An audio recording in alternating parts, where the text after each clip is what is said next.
You're always going to compromise on things like price, time, certain features. Are you able to achieve that desired outcome that you were looking for when you first looked for that car, for example?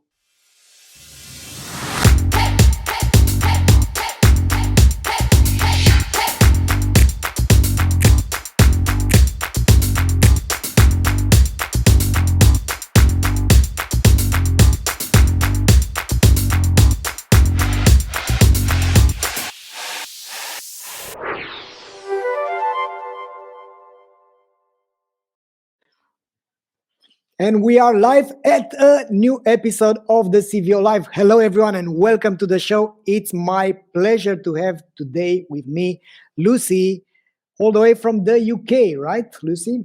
Yep, that's right. I'm based in Cardiff in Wales. Perfect. So, Lucy, why don't you tell us a few things about you? I do know that you work with a lot of startups, with marketing teams. You help them create better products, and you're the director at Oh Blimey, where you are helping SaaS companies, marketplace companies. So basically, you are bridging things so that the companies will become more aware about what they need to do with their lives in order to be more performant. But tell us how you've stumbled upon the jobs to be done framework, because in this episode we're going to cover this extensively. Yeah, of course. So first of all, thank you for having me on this recording. My name's Lucy Heskins. I'm the director of a company called Oh Blimey. And what I do is I work with early stage startups to help them validate their ideas, find their ideal customers, and kind of launch their first go-to-market strategy. Now, before kind of being a consultant, I've worked in-house and startups for the past 10 years or so in various product and kind of marketing positions. And I think probably where I stumbled across the Jobs to Be Done framework was in the most recent startup that I joined that we were acquired in July. And I'll go through some examples, but I definitely think that I came across Jobs to Be Done because there was a frustration with the tools available to marketers that help us as business owners understand why people buy products. So basically, that was your struggling moment that led to address the struggling moments of product marketers and other companies. So, Lucy, before starting with the first topic that I have today, I want you to help us emphasize in a nutshell what is with the Jobs to Be Done methodology, and so that people will get, let's say, the ABC of the method. Yeah, absolutely. I'll do my best to kind of summarize it. So to me, Jobs to Be Done in a nutshell is based on the premise that we don't buy things at random. We hire and fire solutions to make progress in our life. And it all kind of boils down to that struggling moment when you first realize that you need to start looking to buy or subscribe to a new product or service. And Jobs to Be Done is it was kind of co-created by Clayton Christensen and Bob Mester of the Rewired group. And the idea is that when you are kind of looking to buy or subscribe to a product, you follow a timeline. We all follow a timeline. And there's a number of forces at play that kind of push us and pull us away from making that subsequent purchase. And as marketers, it's kind of like our job to understand what the kind of pushes and pulls and context behind someone making a purchasing decision and how we then translate that into our marketing activity. I hope that's in a nutshell. For sure, yeah. So to give a bit of context, I found about the Jobs to Be Done at the conference. I met Bob Mesta. I made an interview with him. And it's still on the internet out there. I was just moving to a new home, so I bought a new house, and it was an amazing episode because he dissected all my decision-making process around the buying timeline, and I think it's a revolutionary way because I can relate to my own understanding about marketing. And crazy as it sounds, I thought that I knew marketing before, and I guess I haven't, because I still had this old dogma. I was brainwashed about the, I don't know, Cutlers of the world, about this targeting, about go to 40 to 50 years olds which own a pet, and that's where what you can do to grow your business. And I think it's an amazing framework, and I'm excited to address these topics today with you. What I want to focus a bit on is in the context of retail, and this is a dilemma that I've discussed with Bob as well as part of the CVO Academy training. We have, on one end, we have the brands. So who's going to be the beneficiary in a retail environment for the jobs to be done? On one end, we have the direct to consumer products, which is pretty simple, right? You sell cosmetics, you sell whatever you're selling, you can benefit from the jobs to be done.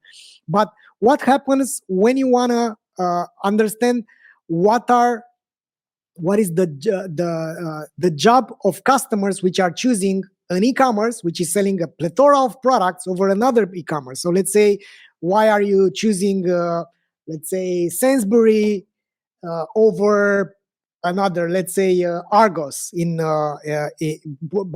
for doing your grocery shopping? So I want you I want us, let's say, to address this point of view, because there is the job of the customer, which means it gets some products that have subsequent jobs, because you go to Sainsbury to buy yogurt, or you could go to buy the same yogurt from Argos.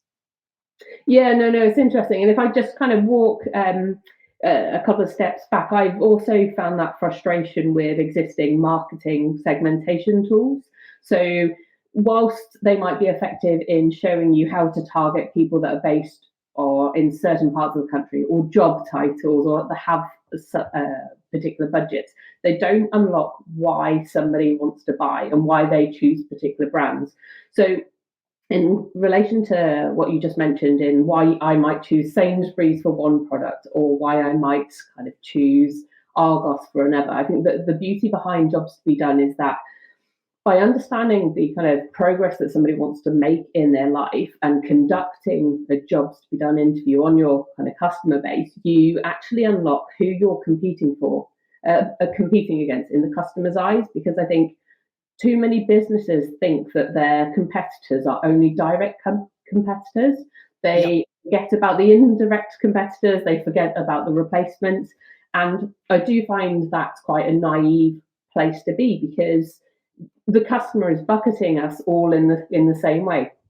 And what's interesting about jobs as well, so it unlocks who you are competing against in the customer's eyes.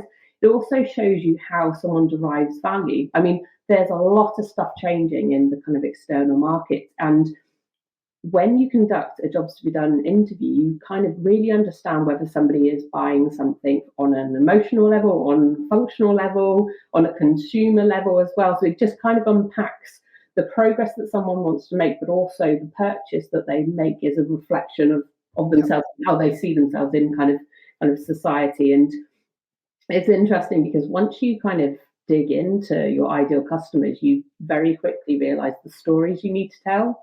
So the examples that you gave, you've got the customer, you've got the retailer, that you might have kind of a manufacturer in the middle. All of these different consumers have their own jobs.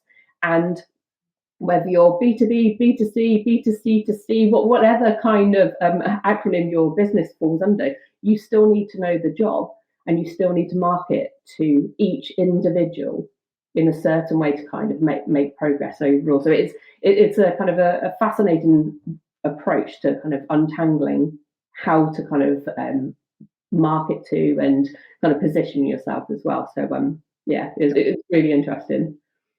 I wanna let's say unpack something that you've just said. You have various jobs on the whole value chain, right? So basically, for in order for you to get this yogurt and to give it to your kid at breakfast, there are a lot of things that happened, right? You had the vendor which negotiated with the marketplace in order to put this on the shelf, and you have a lot of jobs behind. But what I think it's it's crucial to pinpoint is that the products don't have jobs, right? So the consumers, the buyer is the one that has a job, because I've heard this many times. What's the job of your product? So the product is basically the bridge between point A to point B.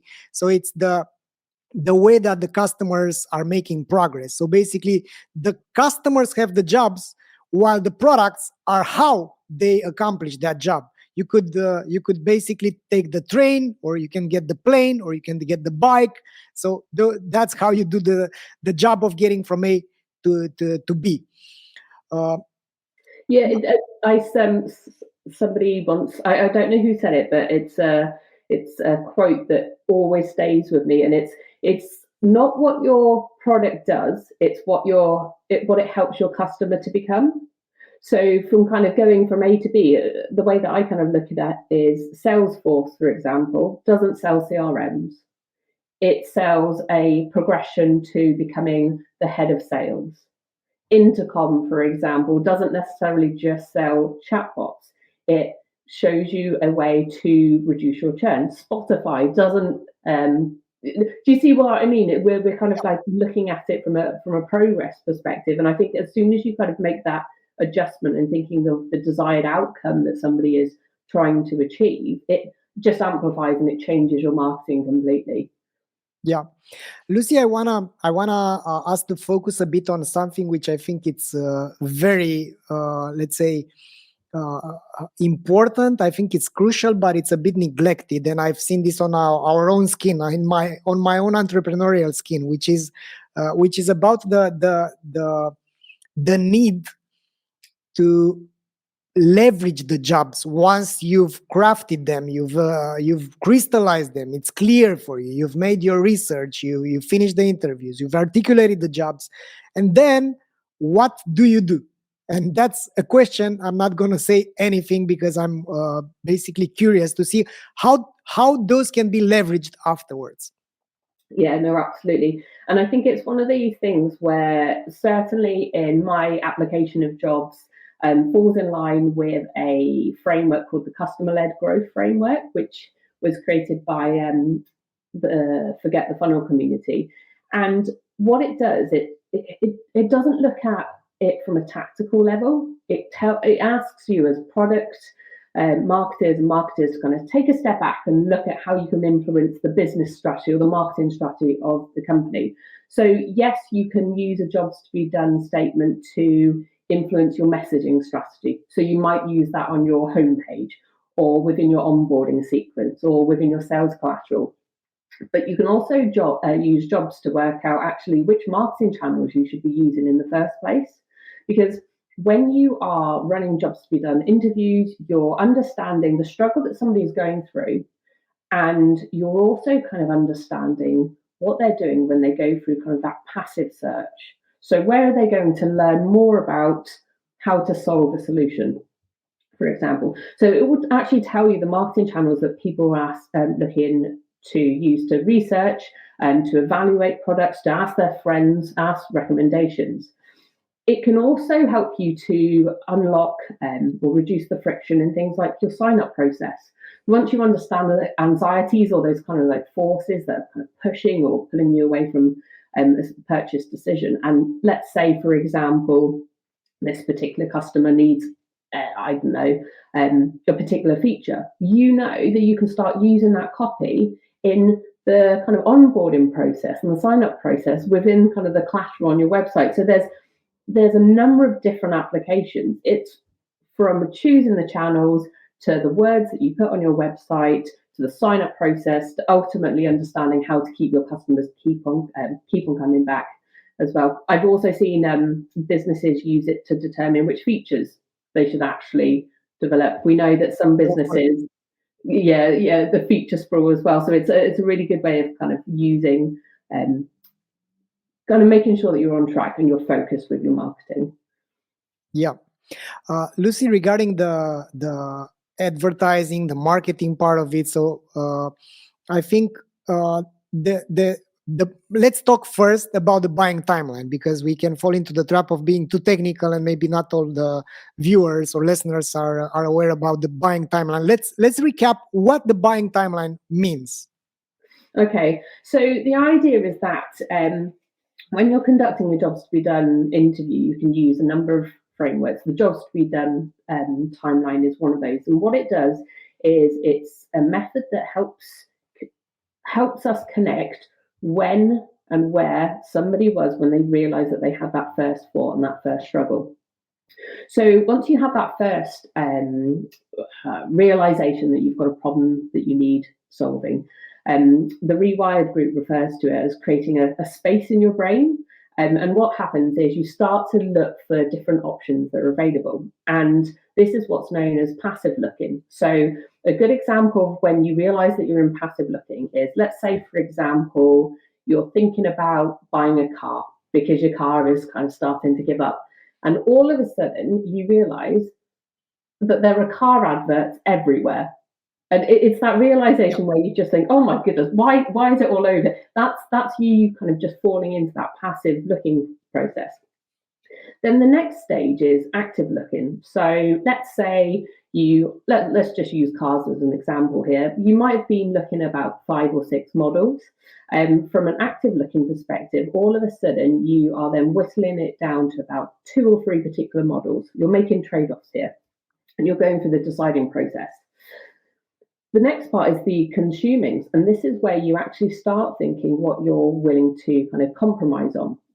So you're never going to buy the perfect product. You're always going to compromise on things like price, time, certain features, and this is kind of that process then when you're kind of making the trade-offs, and then you go through to the actual purchase, and then kind of this is what they call the satisfaction stage. And this is where we refer to it as being the act of the jobs to be done. Are you able to achieve that desired outcome that you were looking for when you first looked for that car, for example? Now, the things that skewer this timeline are catalysts or trigger moments. And these can happen at any point, and they can push you towards a sale, or they can kind of pull you back. So this could be losing a job. It could be getting a promotion. It could be having a new family. All of these kind of life events are things that will kind of impact the timeline and how long or how short it will take to make a purchase decision as well. And as marketers, it's up to us to understand where people are when these kind of external events happen. We need to make sure that we're there, and we need to make sure that we're saying the right message at the right time. So that's kind of the timeline in a nutshell. Yeah. Have I missed anything out, or was that? It's clear. So talking about the first realization, when for what moments do you think brands should advertise? So, and maybe we can give a few examples from your past experience. I can give, because I've been obsessed with running interviews, and I have a handful of those as well. Yeah, I think I've got a few examples where we've tried to understand at what point you should start advertising. And for me, the first stage is, what I do is I recommend putting a survey up on your website that asks a number of questions to visitors. And what we're trying to do here is understand their state of awareness. So are they problem aware? Are they solution aware? And the idea is that once you understand how far they are down that process and how aware they are of your brand, that's when you can kind of go, okay, well, do we need to adjust that? Do we need to change things? So one example of a product that I have worked on, it was an app for salespeople in the US. And what we found was that it was really difficult to describe what this app did, because it was fairly new in some regards. And the way that we could attract people coming to this particular app was to understand the beginner's problem. And that's what, as marketers, we refer to as this kind of problem unaware stage. And the way that you connect with your kind of audience is you tell stories.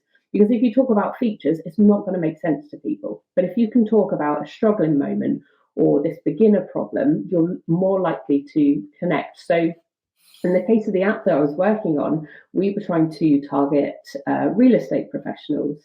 And what we found is that the beginner's problem for a real estate professional in the market that we were kind of catering towards was how to build a sales and marketing plan for themselves, how to kind of put themselves out there for their audience. And almost by us kind of going out with that messaging and kind of constructing this narrative, that was when we realized this is the message that we go out for, and these are the sites that they're looking to learn this information. So these are the sites that we should start targeting. So that's one example that we've kind of used it. Mm-hmm. I think it's important about these phases, and I love the fact that you are blending the jobs to be done interviews with the surveys, with the qualitative research, because, for instance, in the CVO methodology, we have this differentiation between, let's say, onboarded customers. In an e-commerce context, the first purchase is just them saying hello, right? It's not like a marriage. You buy for the first time from a grocery retailer. It's not like, yeah, I'm going to buy for lifetime from you. So the job to be done, let's say, by the marketer is around persuading, convincing, analyzing what made the customers say yes for the first time. Because when they buy the products for the first time, they are buying the marketing and the promise of the brand of the company.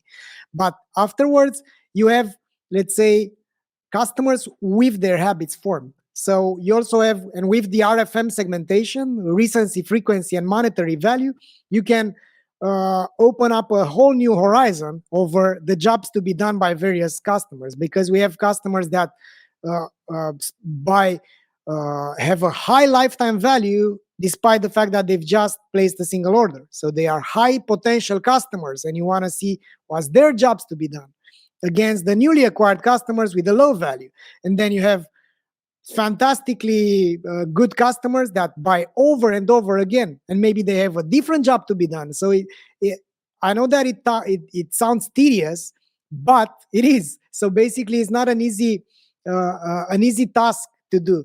But when you do it, then you know the reasons why you have your most sticky and loyal customers, and that's not a let's say simple thing, and not a neglectable thing to achieve.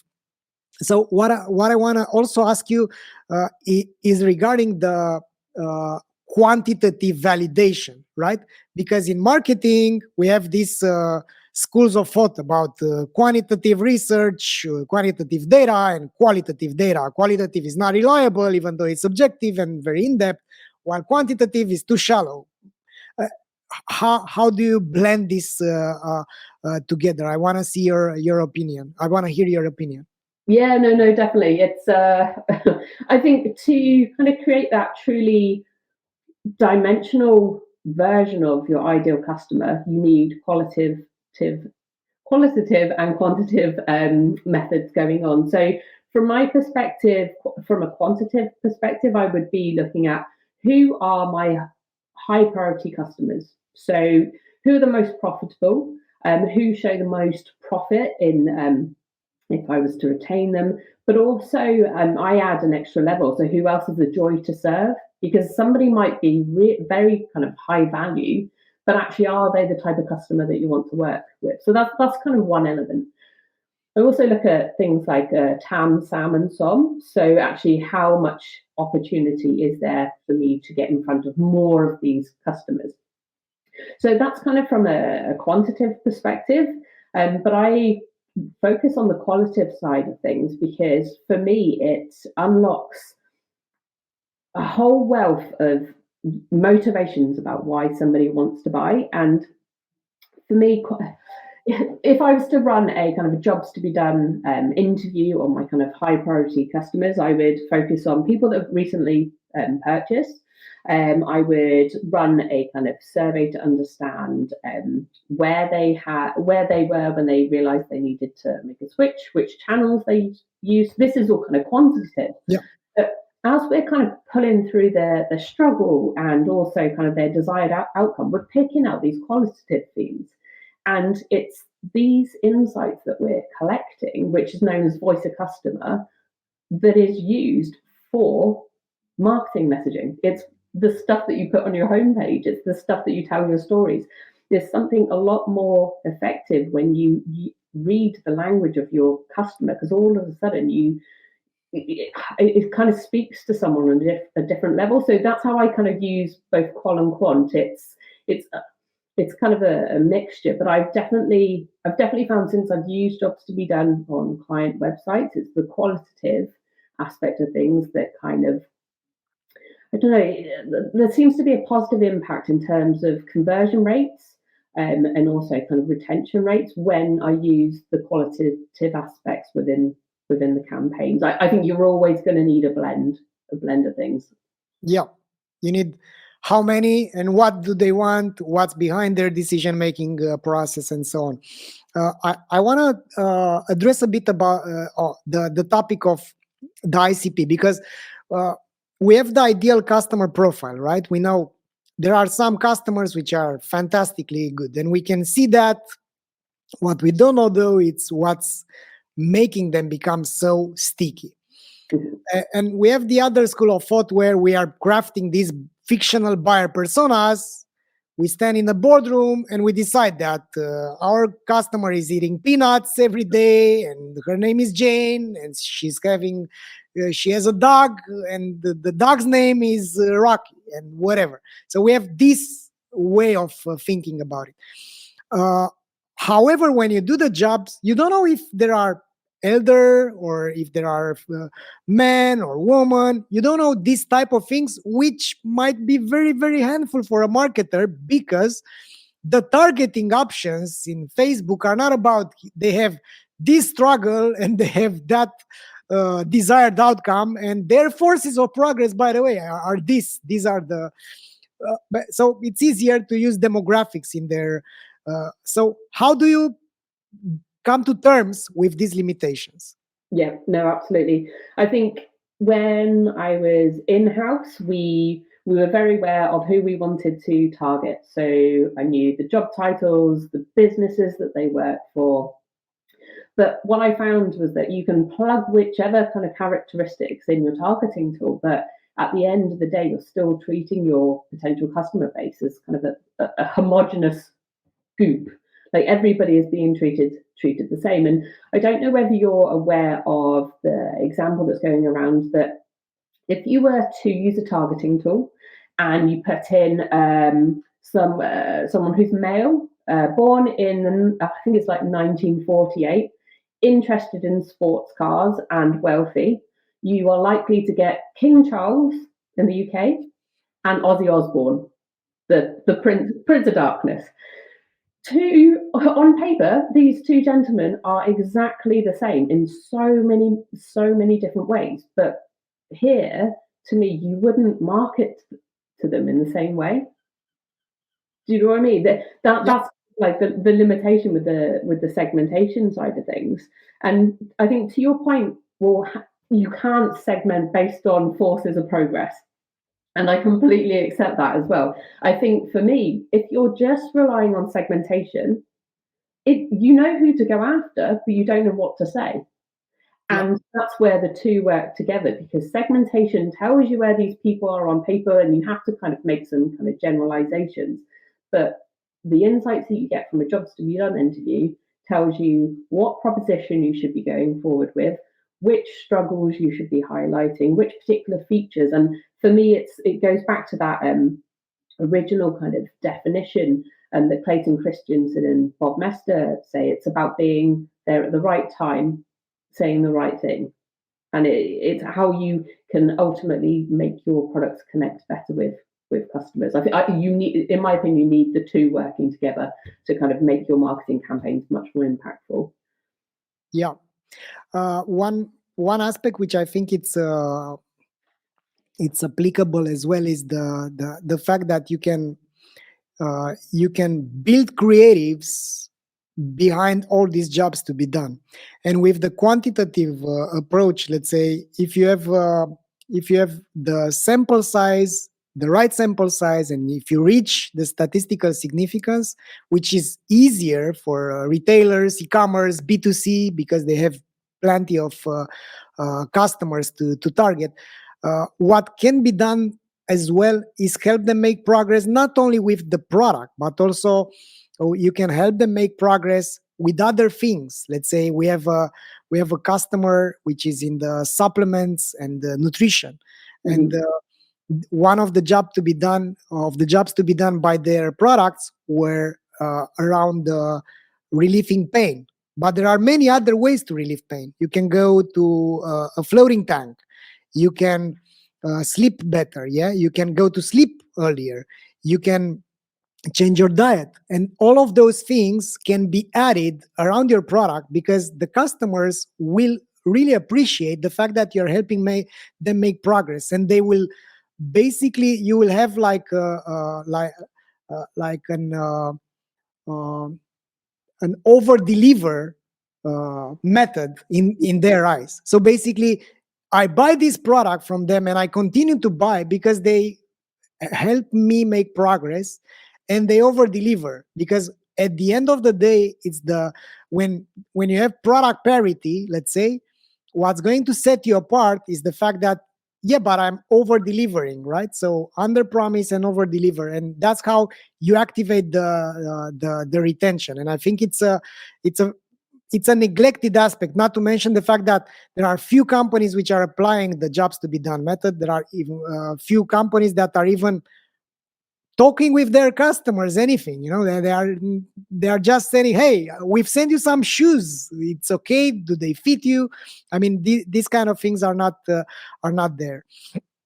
One direction that I want to take, Lucy, is around persuading the C-level exec. So if we go out from the startup world, where they are agile, they want to make it, they want to break it, they are enthusiasts, and they apply the changes fastly. What happens with the internal champion, which is working for a large enterprise company, and they've applied the jobs to be done, and they need to persuade their peers or their superiors about the fact that, no, it's actually this, our customers are buying because of this, not because of that, and we should be, I don't know, changing the product roadmap or whatever they need to do. How do you persuade them? So what's happening with larger companies in order to sell this internally? Okay, so just to make sure I've heard you correctly there, how do you present the case, or how do you sell jobs to be done into the high C-suite level? Is that okay? Yeah. Not the jobs, not to do the research, because that's easy. At the end of the day, they have resources. But once you have the results, let's say you need to convince, I don't know, the CTO, the CIO, the CEO, the CFO, whatever. Let's change the strategy. That's the reason why our customers are buying. So let's change the product lines, whatever. So there are important things that could be done, not only the marketing aspects of it. Yeah, I mean, this isn't something that I've got extensive experience on, so I can only kind of talk about examples that my clients have said. So I think there was one particular company that was trying to, first of all, trying to sell jobs in, because jobs was a fairly new framework for people to follow, but then also to say, well, actually, by us conducting jobs here, we found a new customer. We found, which is potentially going to change our kind of business direction. And what I found that, well, certainly kind of like what they kind of said to me was that the struggle, they almost had to conduct jobs on their own C-suite to understand actually what their struggle situation was. So what the struggle was with accepting this new pursuit of a kind of a business direction, what they were evaluating it against, and what they kind of hoped they would get out for. So it became very meta, because all of a sudden they're conducting jobs on this kind of end suite. And what was interesting that was and again, this is very kind of broadly speaking, but some people needed tangible evidence. So they needed to see case studies and examples of applying jobs and what that can do for the bottom line, what it can do for alignment between teams, how repeatable the process was. So I think there was one part where they had to get buy-in from multiple functions because they would speak to, say, the CMO, who might lean more towards market segmentation. Then they might be trying to get product in. So each function has their own methodology that they have used, it's tried and tested. So you're almost trying to kind of want to position jobs and then position kind of the long-term benefits. I don't think it's necessarily an easy sell, but if it was an easy sell, like everybody would be doing it. Sometimes some businesses break it up by looking at what the selling point would be to the check payer, the manager, and the user, because how somebody would kind of use the results that come out are all very, very different. You've got to kind of change that message. But I think as long as you identify who your internal champion is, and you identify that the C-suite are going to be going through a struggle experience themselves, then it makes it a little bit easier to kind of understand the information to kind of build the case. I don't know if that's answered the question because I don't have direct experience, but yeah, there's a few examples that I've seen. Yeah, I think that's great, and I love the inception that's happening there, whether we like it or not. It's all a matter of mapping the struggles to your desired outcome. So if you want to get to a desired outcome within your company, you need to find the struggling moments of your decision maker, of the other decision makers, and that's how you can make progress and have your agenda. So Lucy, regarding the other components of the jobs method, you were saying something around hiring and firing. What's an indirect competitor? So can you give us some examples regarding and how you can leverage this type of information once you have it? Yeah, so there's a really kind of famous study of how Netflix used jobs to be done to understand who their direct, indirect, and replacement competitors were. So Netflix, in their eyes, believe that the job that their customers want is to be entertained. So a direct competitor to Netflix would be Amazon Prime. For example, you're going to stream titles that are unique to that one particular channel. An indirect competitor might be, in the UK, it might be the equivalent to the BBC. So you might still get some of the same kind of titles, but actually the scheduling is going to be slightly different. But at the end of the day, you're still being entertained. But Netflix sees the kind of third type of competitor, which is known as a replacement, as sleep. So Netflix thinks that they are competing with people who want to sleep as well, because it's an activity that you would do in the evening. Another example would be Zoom. So obviously the success of Zoom kind of went massive because of COVID and whatnot, and it kind of showed a different way of working. Now, a direct competitor of Zoom could be Microsoft Teams. An indirect competitor of Zoom might be a video call. So it might be WhatsApp on your phone, because you're still able to kind of conduct a meeting with someone. And a replacement competitor to Zoom might be a flight. So you could literally, you're getting on this plane and you're going over and you're able to kind of conduct. Now, in terms of who and how you use that information, this is where, when you've conducted your jobs to be done analysis on your ideal customer, you'll realize which competitor you're actually competing against. And if you are competing against one or two, you know how to kind of position yourselves and understand the kind of the compromises that your ideal customer is willing to make as well. So again, a customer, when they purchase or sign up for something, when they buy it, it's not going to be perfect. They're going to compromise on price, on quality, on time, and whatnot. So it's understanding who, out of those three different types of competitors, direct, indirect, or replacement, who is the true competitor for the job that you're competing for in that customer's eyes. I think that's the way, because I've worked with some startups where they're obsessed with competitors and they're obsessed with matching and making sure they've got the same features, for example, or similar Yeah. brands. And then it's not until you talk to a customer that you realize that the customer's not even looking at that. They're looking at someone else who's completely different. So it's just always making sure at the end of the day that you know the job that somebody is hiring you for. And then that will give you the kind of appropriate competitor to kind of watch and market against. Yeah, I think it's interesting to look at the assumptions that everyone has around their competitors, because there is a lot of let's say storytelling which is happening within the companies, and the reality is far from their realities.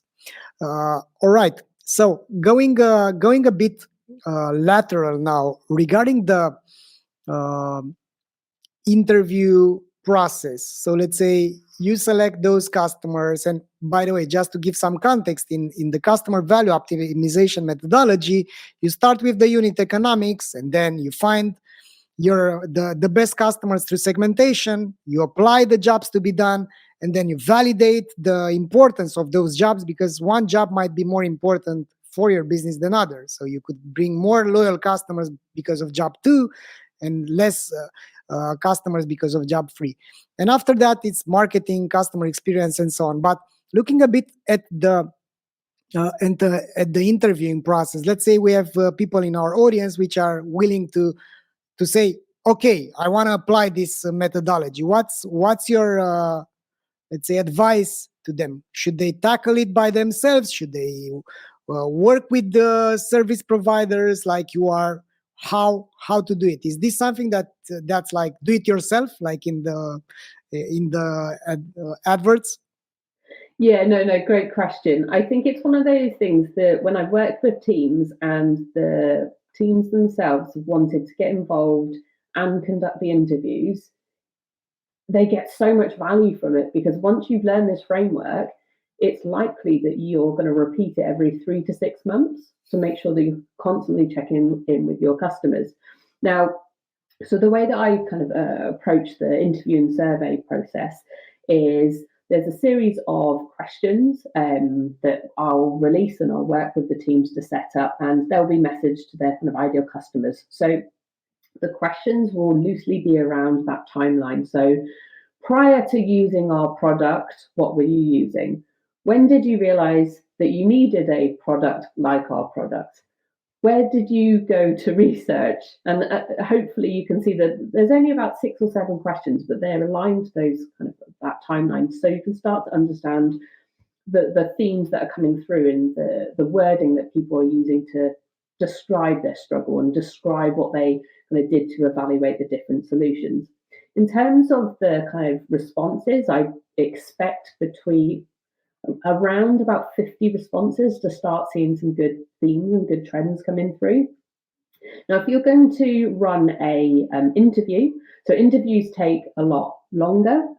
Typically, I would allow half an hour per interview, and it's recommended that you kind of follow the exact same script. And what you want to do is really kind of pinpoint where somebody was when they first had that kind of realization, but also what their aha moment was when they first bought that product and realized that's exactly what I wanted it to do. That's what I needed it to do. Yeah. Whilst the interviews themselves are longer and can be open to kind of different interpretation, this is where the voice of customer comes from. This is the copy that you give to your copywriters or whoever is in charge of your messaging strategy, because it's through asking this set of questions, which is almost like you're conducting a documentary on the day of when you decided you needed to buy this particular product. All of a sudden you're able to give a copywriter or give whoever is writing your messaging a list of the top anxieties that somebody's feeling, a list of the way that they describe their aha moments. And what you do is you kind of create a kind of data bank of these answers, and all of a sudden you can start counting how often a particular word comes up or how often a particular anxiety comes up. And all of a sudden you realize anxiety X has come up twice as many times as anxiety Y. So you know that that's the wording that you can then use within your copy. And I think you only use customer research starts becoming this kind of impactful exercise that teams get involved only by getting involved and listening to these recordings. But yeah, I recommend that they get involved in the asking the questions themselves, but also record the best interviews and then share them around the different departments, so everybody can kind of see what customers are saying and realize that they're slightly further than a demographic or kind of a buyer persona that is kind of just on a Google sheet and just shared around that people don't necessarily pay attention to. Yeah.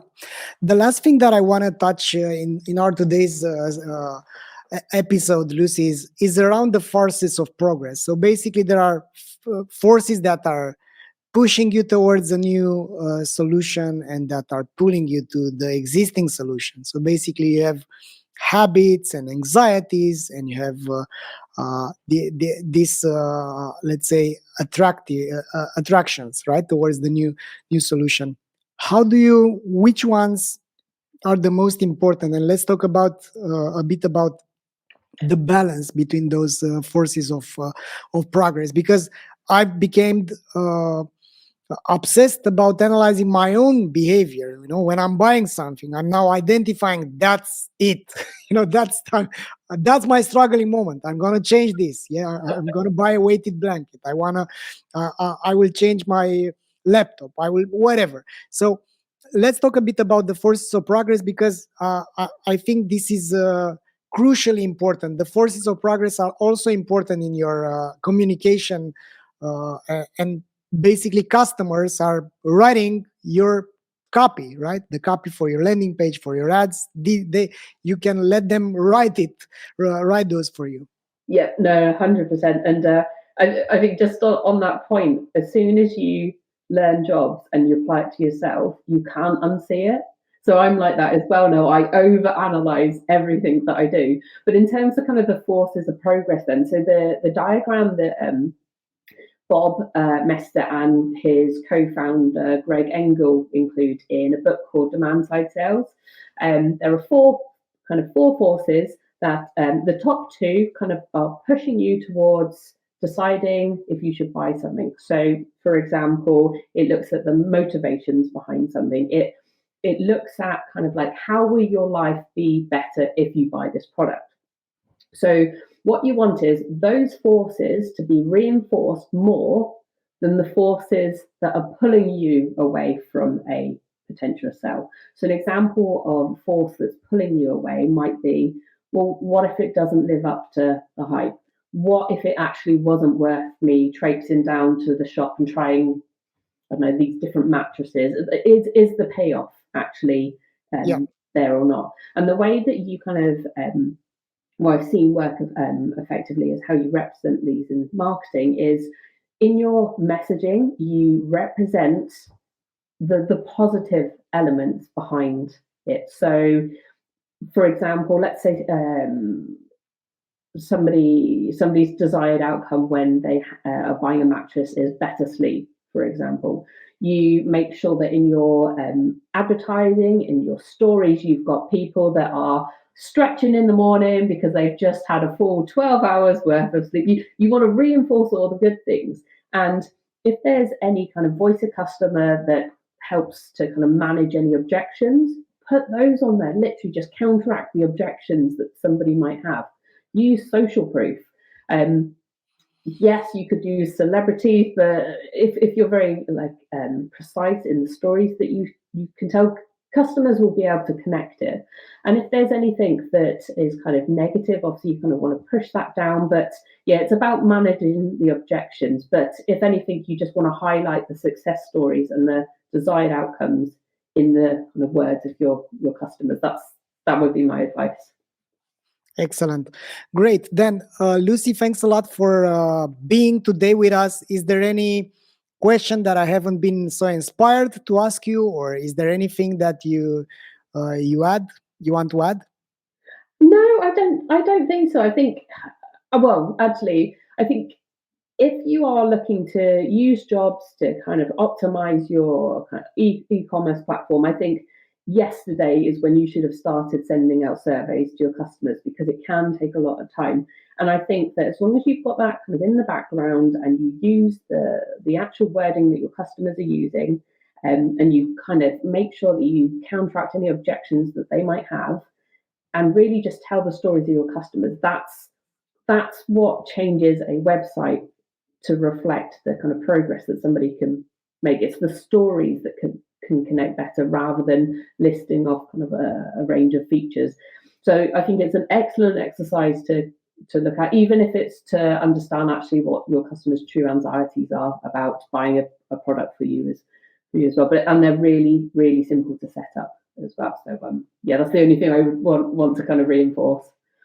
Yeah, perfect. Then, Lucy, if our viewers want to get in touch with you, or if they want to follow your work, where they can find more about you? If you head to ohblimey.com, I've got a fortnightly blog. I've also got a series of playbooks. I've also got a comic as well, if you'd rather kind of learn visually as well. And in there, I give you actual examples of where I've applied these frameworks to both my clients, but also in-house. And yeah, it's kind of like I've got the scars and stripes of working and growing in a startup. Yeah, that's the one. Yeah. Excellent. Then, Lucy, thanks a lot for being today with us. And thanks everyone for watching. And we'll see each other, of course, in the next episode of the CVO Live. Until then, all the best from Bucharest. Thank you.